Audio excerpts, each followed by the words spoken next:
മൈലാഞ്ചി മൊഞ്ചുമായി പെരുന്നാൾ ഒരുക്കം, വീടുകളിൽ പെരുന്നാൾ മധുരം.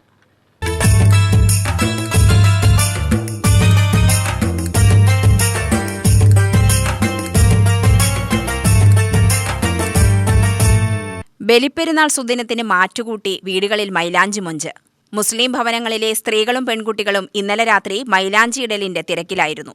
മുതിർന്നവർ മുതൽ കുഞ്ഞുങ്ങൾ വരെ കൈകളിൽ പരസ്പരം മൈലാഞ്ചി അണിഞ്ഞു. പഴയകാലത്തെ മൈലാഞ്ചി മൊഞ്ചിന് ചെടികളിൽ നിന്നും ഊരിയെടുത്ത മൈലാഞ്ചി ഇലകളായിരുന്നുവെങ്കിൽ ഇന്നത് കടകളിലെ സിന്തറ്റിക് മൈലാഞ്ചി ട്യൂബുകളിലേക്ക് വഴിമാറി.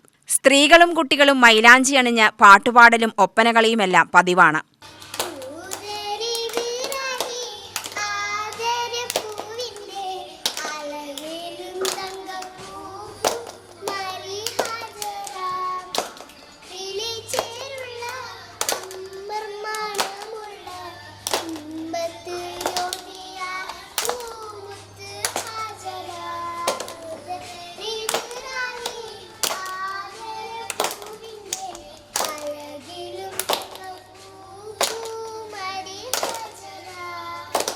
മൈലാഞ്ചിക്ക് പുറമെ ബിരിയാണി, മന്തി പോലെയുള്ള വിഭവസമൃദ്ധമായ ഭക്ഷ്യവിഭവങ്ങൾ ഒരുക്കുന്നതും പുതുവസ്ത്രങ്ങൾ അണിയുന്നതും സുഗന്ധം പൂശുന്നതും ബന്ധുവീടുകൾ സന്ദർശിക്കുന്നതുമെല്ലാം പെരുന്നാൾ ആഹ്ലാദകരമാക്കുന്നതിന്റെ ഭാഗമാണ്.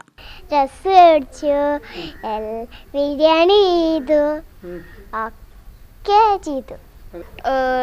കഴിക്കണം. പിന്നെ കുറേ എൻ്റെ ഫാമിലിയും റിലേറ്റീവ്സൊക്കെ വരും, കളിക്കും, മൈലാഞ്ചിടും. പള്ളിയിൽ പോയി നിസ്കരിക്കും, വന്ന് കുളിച്ച ഡ്രസ്സൊക്കെ മാറ്റി ഫ്രണ്ട്സിൻ്റെ കൂടെ കളിക്കാൻ പോകും, വന്ന് ബിരിയാണി കഴിക്കും ഉച്ചയ്ക്ക്. പിന്നെ ബന്ധുക്കളുടെ വീട്ടിലേക്കൊക്കെ പോകും. അവിടെ പോയി അവർക്ക് പെരുന്നാൾ ആശംസകളൊക്കെ പറഞ്ഞിട്ട് രാത്രി വീട്ടിലേക്ക് വരും. കടകളിലും മറ്റും വെള്ളിയാഴ്ച വൈകിട്ടും ഇന്നു രാവിലെയും മാംസം ഉൾപ്പെടെ ഭക്ഷണത്തിനായുള്ള സാധനങ്ങൾ വാങ്ങാനുള്ള തിരക്കും അനുഭവപ്പെട്ടു. പുതുവസ്ത്രങ്ങളും വിശേഷ ഭക്ഷണവും നേരിട്ട് കടകളിൽ ചെന്ന് വാങ്ങുന്ന ശീലം പതുക്കെ ഓൺലൈൻ കൊമേഴ്സ്യൽ വിപണി കൈയടക്കുന്നതും പുതിയ കാഴ്ചയാണ്. UTV news, Palakkad.